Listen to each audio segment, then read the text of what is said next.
हरे कृष्णा, राधे राधे। आपका स्वागत है आपके अपने चैनल राधा कृष्ण लीला में। आज हम आपको सुनाने जा रहे हैं कि भगवान विष्णु ने बताया तुलसी को रोजाना जल देने से कौन सा फल मिलता है। एक समय की बात है, माता लक्ष्मी ने भगवान विष्णु से पूछा, हे नाथ, आप तो तीनों लोकों के स्वामी हैं, आपकी तीनों लोकों में पूजा होती है, सभी आपकी कृपा पाने के लिए उत्सुक रहते हैं, और फिर भी आप इस तुलसी के पौधे की पूजा क्यों करते हैं? इसे रोजाना जल क्यों चढ़ाते हैं? मैं इस तुलसी के पौधे को जल चढ़ाने का महत्व जानना चाहती हूँ। माता लक्ष्मी की बात सुनकर भगवान विष्णु ने कहा, हे देवी, तुलसी साक्षात लक्ष्मी का ही रूप है।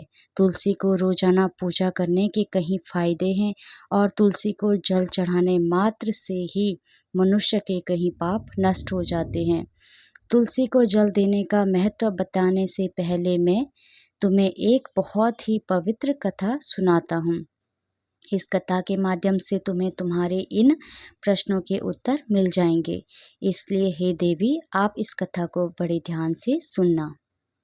भगवान विष्णु ने कहा, हे देवी, जो भी मनुष्य सिर्फ इस कथा को ध्यान लगाकर पूरी सुन लेता है, उसे 100 वर्षों तक तुलसी को जल देने का फल प्राप्त होता है। माता लक्ष्मी ने कहा, स्वामी, मैं इस कथा को बड़े ही ध्यान से सुनूंगी, आप मुझे वह पवित्र कथा सुनाना प्रारंभ कीजिए।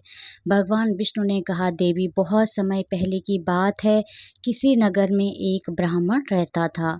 उसका जन्म तो ब्राह्मण कुल में हुआ, लेकिन उसके कर्म नीच प्रवृत्ति के थे। वह ब्राह्मण हमेशा ही झूठ बोलता और गलत तरीके से पैसा कमाता था। उसका मन हमेशा बुरे कर्मों में ही लगा रहता था। वह सदैव ही जुआ, वेश्यावृत्ति और चोरी में ही लगा रहता था। उसने अपने जीवन में कभी भी पुण्य के काम नहीं किए और शास्त्रों का अध्ययन नहीं किया।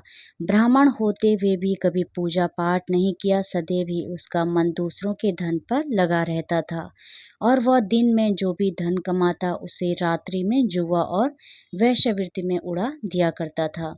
इस तरह वह ब्राह्मण अपने जीवन को पाप कर्मों में ही गुजार रहा था। उसने अपने मुख से कभी भगवान का नाम भी नहीं लिया और ना ही कभी देवी देवताओं का पूजन किया। इस प्रकार से पाप करते हुए उसे कई वर्ष बीत गए। फिर वह ब्राह्मण कुछ खरीदारी करने के लिए एक नगरी में जा पहुंचा। उस नगरी के पास में गंगा नदी बहती है, और उस नदी में स्नान करने के लिए दूर दूर से लोग आया करते हैं। फिर वह ब्राह्मण गंगा जी के किनारे एक आश्रम में ठहरता है। उस आश्रम में अनेक विद्वान ब्राह्मण प्रतिदिन पुराणों का पाठ तथा भगवान की भक्ति में लीन रहते थे। वह ब्राह्मण भी ढोंग करता वह वहीं पर उनके साथ रुक गया, और उन ब्राह्मणों के साथ रहकर उसे भी भगवान का नाम लेने का अवसर मिल रहा था। वह उसी स्थान पर कुछ दिनों के लिए रुका। फिर वो वहाँ पर आए हुए लोगों ने गायों का पूजन करके ब्राह्मणों को भोजन कराया, तो उस ब्राह्मण ने भी उनके साथ बैठकर भोजन किया और भगवान का प्रसाद ग्रहण किया।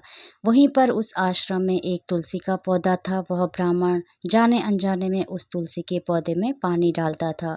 उसके मन में कोई विचार नहीं था कि वह क्या कर रहा है। वह प्रतिदिन सुबह उठकर बाल्टी में पानी लेकर तुलसी के पौधे में डालता था। यह उसका रोजाना का नियम बन गया था। फिर एक दिन की बात है, वह आश्रम में सोया हुआ था। तभी अचानक उसके पास एक काला सर्प आया, और उस काले सर्प ने उसे नींद में ही डस लिया, और थोड़ी ही देर में उस ब्राह्मण की नींद में ही मृत्यु हो गई। और जब सुबह दूसरे ब्राह्मणों ने उसे इस अवस्था में देखा, तो उन्होंने उसके मुख में तुलसी पत्र और तुलसी का जल डाल दिया। फिर उन ब्राह्मणों को पता चला कि उसकी तो मृत्यु हो चुकी है। तब वहाँ पर यमदूत आते हैं और उस ब्राह्मण को पकड़कर यमलोक ले जाते हैं। रास्ते में जाते हुए वह ब्राह्मण विलाप करने लगा और यमदूतों से कहने लगता है, हे यमदूतों, मुझे कहाँ ले जा रहे हो और मेरी मृत्यु किस कारण से हुई है? तब यमदूत कहने लगे, हे ब्राह्मण, तुमने जन्म से लेकर मृत्यु तक बहुत पाप कर्म किए हैं, और तुम्हारे पापों के कारण ही तुम्हें एक काले सर्प ने काटा है, और जिसकी वजह से ही तुम्हारी मृत्यु हुई है। अब हम तुम्हें यमपुरी लेकर जा रहे हैं। वहाँ पर यमराज तुम्हारे पाप कर्मों का लेखा जोखा देखेंगे और निश्चित ही तुम्हें घोर नरक में डालेंगे। फिर से वह ब्राह्मण फूट फूट कर रोने लगा और उन यमदूतों से माफ़ी मांगने लगा, किंतु यमदूतों को उस पर जरा सी भी दया नहीं आई और वे उसे मारते हुए यमलोक लेकर गए। जब यमदूत उस ब्राह्मण को लेकर यमराज के सामने उपस्थित हुए, तो यमराज के पास बैठे हुए चित्रगुप्त ने उस ब्राह्मण के कर्मों का लेखा जोखा निकाला और यमराज से कहने लगे, हे धर्मराज, इस ब्राह्मण ने तो अपने पूरे जीवन भर पाप ही पाप किए हैं। इसके जीवन में कभी पुण्य का काम नहीं किया है। यह तो घोर पापी है। इसे तो हमेशा के लिए नरक में डाल दिया जाए। फिर यमराज कहते हैं, हे यमदूतों, जीवन भर पाप करने वाले इस ब्राह्मण को उठाकर ले जाओ और इसे नरक में डाल दो। यमराज का आदेश मिलते ही वे यमदूत उस ब्राह्मण को लेकर नरक की तरफ चल दिए और ब्राह्मण को पीटते हुए नरक में ले गए। वहां ले जाकर उसे खौलते हुए तेल की कढ़ाई में डाल दिया, परंतु जैसे ही उस ब्राह्मण को खौलते हुए तेल की कढ़ाई में डाला, तो वह तेल एकदम से ठंडा और शीतल हो गया। इस घटना को देखकर उस यमदूत को बड़ा ही आश्चर्य हुआ। ऐसा उसके साथ पहले कभी नहीं हुआ था।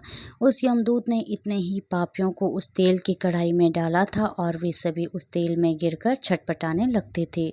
लेकिन जैसे ही वह ब्राह्मण गर्म तेल की कढ़ाई में गिरा, तो वह तेल अचानक से शांत और शीतल हो गया। इस आश्चर्यजनक घटना को देखकर वह यमदूत जल्दी से दौड़ता हुआ यमराज के पास पहुंचा। यमदूत को देखकर यमराज ने कहा, हे यमदूत, क्या बात है? तुम इतने घबराए हुए क्यों लग रहे हो? फिर वह यमदूत कहता है, हे धर्मराज, आपने जिस ब्राह्मण को नरक में डालने के लिए कहा था, मैंने जैसे ही उसे खोलते हुए तेल की कढ़ाई में डाला, तो उस भट्टी की अग्नि बुझ गई और वह खोलता हुआ तेल भी बिल्कुल ठंडा हो गया। फिर यमराज कहते हैं, ये यमदूत, यह तो बड़ी ही विचित्र घटना है। ऐसा तो पहले कभी नहीं हुआ था। यमराज विचार कर ही रहे थे कि तभी वहां पर नारद मुनि प्रकट होते हैं। नारद मुनि को देखकर यमराज अत्यंत प्रसन्न होते हैं और उन्हें प्रणाम करते हैं। यमराज नारद मुनि का स्वागत करते हैं। फिर यमराज नारद मुनि से कहते हैं, मुनिवर, आप उचित समय पर आए हो। हमने आज और अभी एक अत्यंत पापी ब्राह्मण को नरक में गिराया है, किंतु उसके गिरते ही नरक की अग्नि ठंडी पड़ गई और खोलता हुआ तेल भी शीतल हो गया। तब नारद मुनि ने यमराज से कहा, हे धर्मराज, आपने जिस ब्राह्मण को नरक में डाला है, वह नरक में डालने योग्य नहीं है, क्योंकि उस ब्राह्मण के द्वारा अनजाने में ही ऐसा कर्म हुआ है जो नरक का नाश करने वाला है। जो मनुष्य पुण्य कर्म करने वाले लोगों की संगति करता है, उसे उनके पुण्यों का भाग जरूर मिलता है, और यह ब्राह्मण तो कई दिनों तक भगवान के भक्तों के साथ रहा है। इस ब्राह्मण ने आश्रम में रहते हुए रोजाना तुलसी में जल डाला है, इसलिए यह ब्राह्मण बड़ा पुण्य आत्मा बन गया है और इसके सारे पाप नष्ट हो गए हैं। यह ब्राह्मण अब स्वर्ग लोक में जाने का अधिकारी बन गया है। इस ब्राह्मण ने अनजाने में ही इतना पुण्य कमाया है जो कई जन्मों तक मनुष्य को प्राप्त नहीं होता है।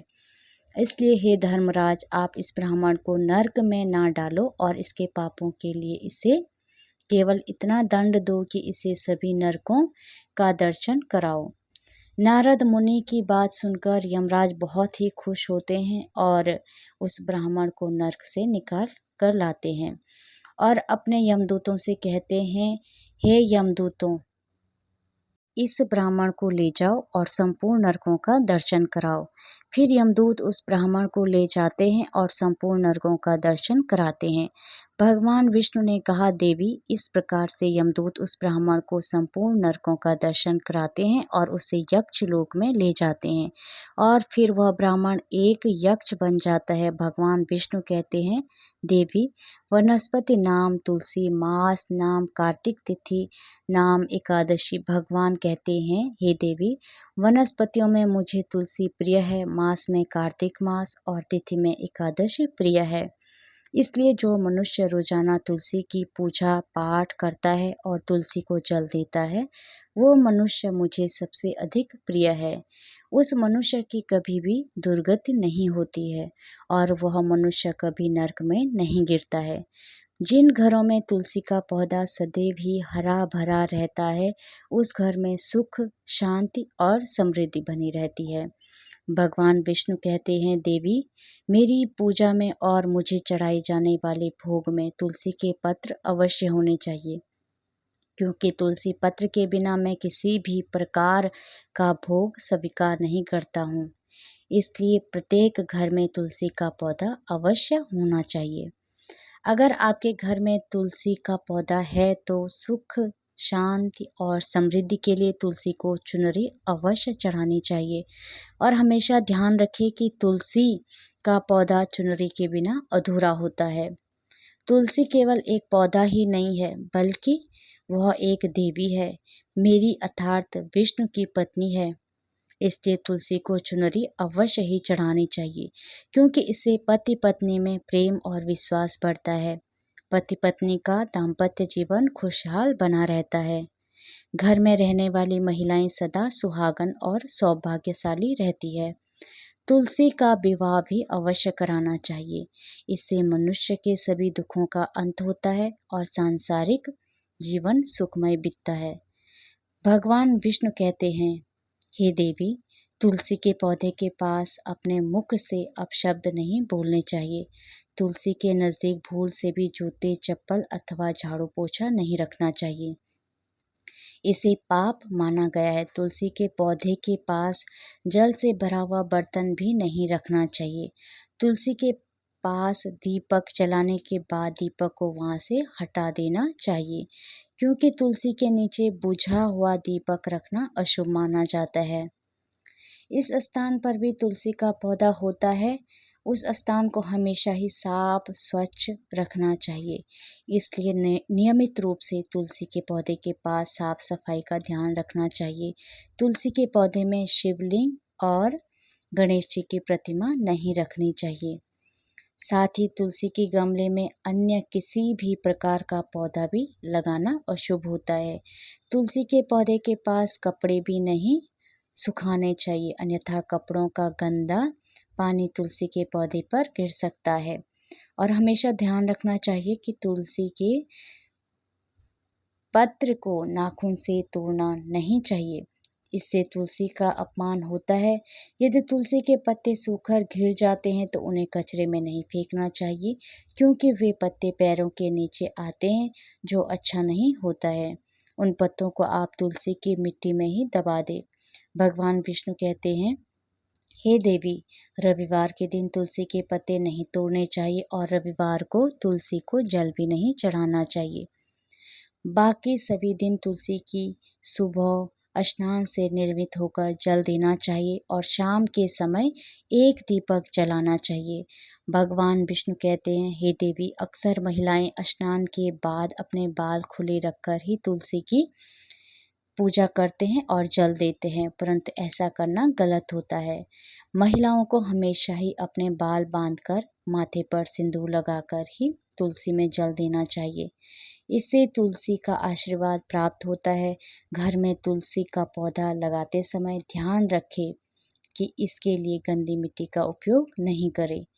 साफ स्वच्छ मिट्टी का ही उपयोग करना चाहिए। इससे तुलसी माँ रूठ जाती हैं और सूखने लगती है। तुलसी का पौधा कभी भी गंदे स्थान पर नहीं लगाना चाहिए, जैसे कि नाली अथवा बाथरूम के पास तुलसी के गमले को कभी नहीं रखना चाहिए, अन्यथा गंदा पानी तुलसी के पौधे में गिर सकता है, जो बहुत ही अशुभ माना गया है। घर में तुलसी का पौधा कभी सूखना नहीं चाहिए। शास्त्रों में ऐसी मान्यता है कि तुलसी का पौधा सूखना अकाल मृत्यु की सूचना देता है। घर में तुलसी का पौधा सूख जाए तो घर की सुख समृद्धि खत्म हो जाती है। सूखी हुई तुलसी में माँ लक्ष्मी का वास नहीं होता है। भगवान विष्णु कहते हैं, शास्त्रों के अनुसार मासिक धर्म के दौरान महिलाओं को तुलसी के पौधे में पानी नहीं डालना चाहिए और तुलसी को स्पर्श भी नहीं करना चाहिए। तुलसी को बिना स्नान किए जल नहीं देना चाहिए और पैरों में चप्पल आदि पहनकर भी तुलसी को जल नहीं चढ़ाना चाहिए। तुलसी को जल देते समय ध्यान रखें कि वह जल आपके पैरों पर ना पड़े, इससे तुलसी का अपमान होता है। भगवान विष्णु कहते हैं, नित्य तुलसी के दर्शन से मनुष्य को स्वर्ग की प्राप्ति होती है और तुलसी पत्र के सेवन से उसके सभी पाप नष्ट हो जाते हैं। तुलसी का पौधा हमेशा घर के सामने लगाना चाहिए। पूर्व अथवा उत्तर दिशा में लगाना सबसे अधिक शुभ होता है। तुलसी के पास मरुस्थलीय पौधे रखना बहुत ही अशुभ माना जाता है। ऐसे पौधों से नकारात्मक ऊर्जा निकलती है। शास्त्रों में कहा गया है कि जिन पौधों से हरी भरी कलियों की उत्पत्ति ना हो, उसके स्थान पर कांटे निकलते हो, तो ऐसे पौधे तुलसी के पास कभी भी नहीं रखने चाहिए। शास्त्रों में केले के पौधे का भी विशेष महत्व बताया गया है। अगर तुलसी के पास केले का पौधा लगा देते हैं तो कहीं गुना अधिक लाभ प्राप्त होता है। भगवान विष्णु कहते हैं कि केले के पौधे में देवी स्वयं मेरा वास होता है।